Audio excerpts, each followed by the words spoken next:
this video I'm going to talk about 3 things that you need to look for in a drum if you are searching for a drum for your shamanic practice. So if you are looking for a drum, then this is the video for you.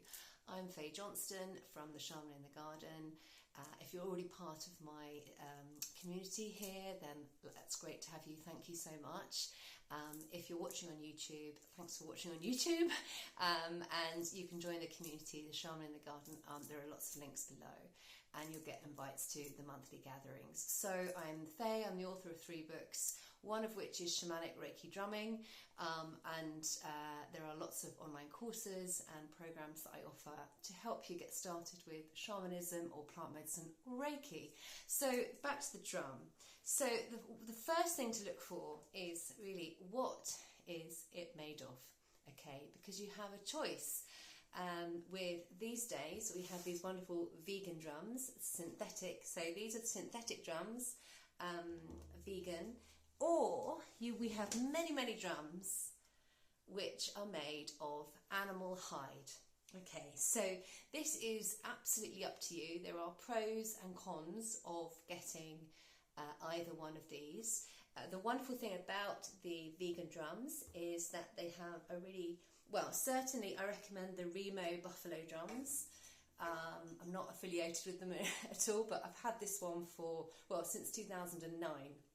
The great thing about the vegan drums is that they have a really good tonal quality and they have a constant sound. So for example, I'm in Scotland, which is really damp, and this is actually going to have the same quality of sound, whether it's damp, whether it's sunny, whereas I can play it in the rain.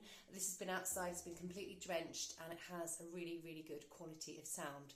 Unlike, however, the animal hide drums, these kind of are very absorbent to the moisture in the atmosphere. So certainly here in Scotland, if you're working with an animal hide drum, you have to kind of put it near a radiator or the fire so that you can warm the head of the drum before you start to use it, because then it will have the sound quality that you're after. So that's a really big factor, actually.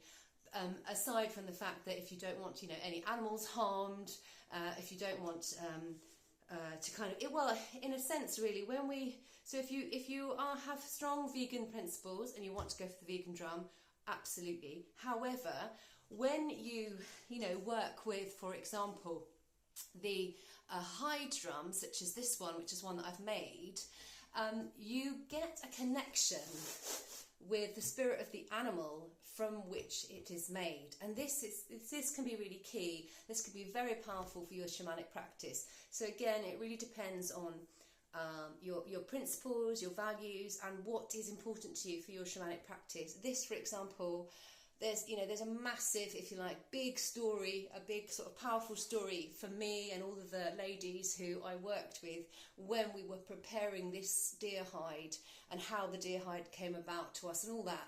So that's all part, if you like, of the magic and the power of this drum, which is, what you get from an animal hide drum.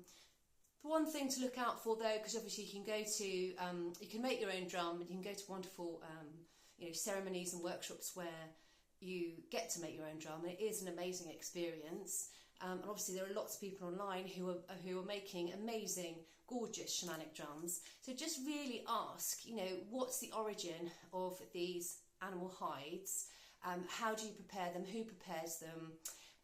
How does it come about that you get these animal hides? The most common ones are deer and goats. So just ask some questions, but also be prepared that sometimes, the people who are supplying the hides will give any sort of answers they think you want to hear. So just know that as well, and really tune in about kind of that. And you can journey, you can ask, ask your guides for help around, does that feel right for you? So the second thing to look for, so we've got, what's it made of? And actually also I want to just talk about the wood. I mean, this synthetic one, not quite sure really actually what the rim is made of. But that's the advantage of when you have one which has been made by somebody, or that you've made yourself, because I know exactly what this rim is made of. It's made of hemlock, which is from the forest in Canada, in Nova Scotia, where I made the drum. So again, I've got a connection with that tree, and when I'm working, that's going to be kind of part of the medicine, if you like, of the drum. And actually also, so I was going to say that the advantage of getting the synthetic drums like this is that you can actually paint them. So for example, if you work with a particular spirit or a power animal or a plant, for example, you can decorate that with acrylic paints. This isn't, there are others that I have decorated. This one I haven't, but I've adorned it, if you like, at the back with things which have meaning for me. Generally speaking, with the animal hide drums, I think you can paint them. I never have. This one, for example, looks like this because it was actually dyed with walnut, black walnut.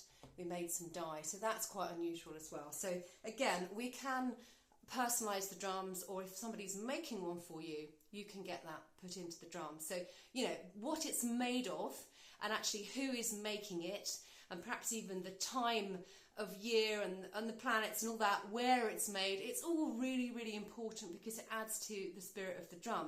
And obviously if you won't necessarily get that with a vegan drum, because they're sort of more, you know, fabricated, shall we say.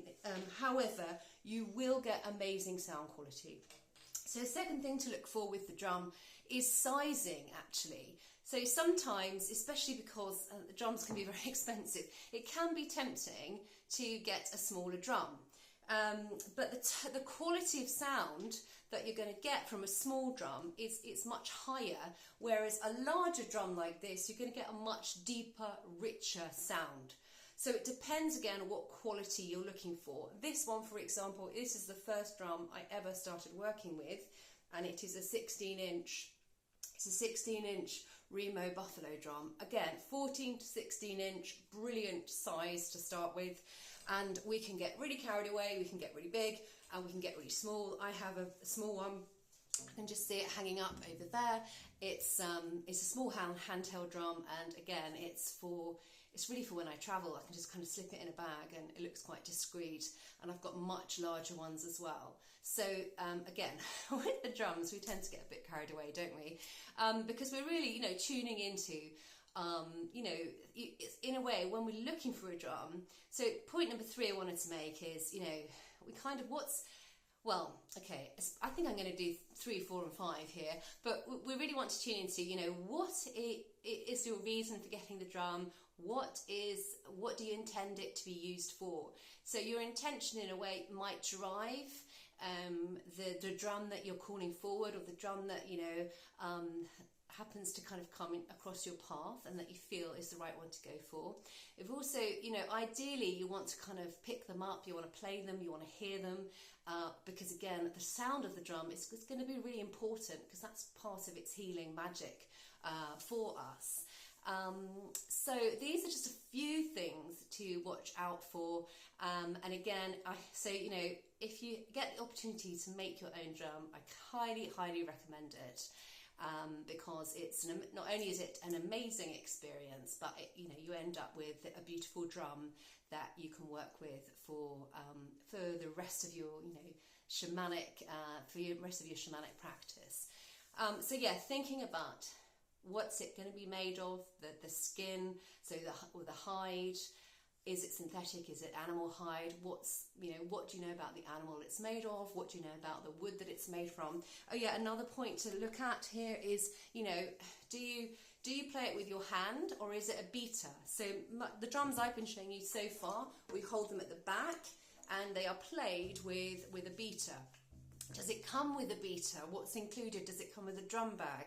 That kind of thing. Smaller drums, sometimes we simply just hold them at the rim here, and we use our hand as the beat. So again, depends what you are looking for. You can also obviously get other types of djembe drums and so on, but I'm talking really about the handheld drum that we use for our journey in practice when we work with shamanic techniques. As you know, you do not need a drum to get started with shamanism, and I have done another video about that. If you're looking for another video about Shamanic Journeying, then you'll find other videos about that as well. And if you're looking for a course or a book, Shamanic Reiki Drumming is a book that will help you, give you some guidance as to how you can get started with your drum and what you can use it for. So thanks so much for watching. Post your comments below, let me know what I've missed out, what you like to look for when you're looking for a drum. Okay, take care guys, bye.